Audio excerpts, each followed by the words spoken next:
নমস্কার বন্ধুরা, আমাকে অনেকেই কোশ্চেন করে যে পয়সা জমানোর নিনজা টেকনিক কী আছে।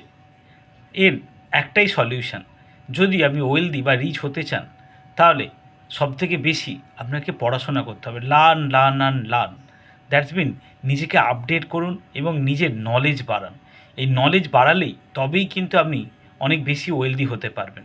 এইটা চার্লি মঙ্গার বলেছিলেন, যদি আপনি নিজেকে কনস্ট্যান্ট আপডেট করতে থাকেন তবেই আপনি বড় টাকা বানাতে পারবেন বা অনেক বেশি ওয়েলদি হতে পারবেন। সেই জন্য নিজের প্রতি এবং নিজের সেলফ রেসপেক্ট এবং সেলফ এডুকেশানের প্রতি জোর দিন, আর প্রচুর প্রচুর পরিমাণে পড়াশোনা করুন এবং নলেজ গ্যাদার করার চেষ্টা করুন। একটা ফোন 10 মাস বা 15 মাস পর আপডেট করতে হয় যে কোনো সফটওয়্যারকে। আর নিজে ভেবে দেখুন তো নিজেকে লাস্ট কবে আপডেট করেছিলেন। ভালো থাকবেন, সুস্থ থাকবেন, নমস্কার।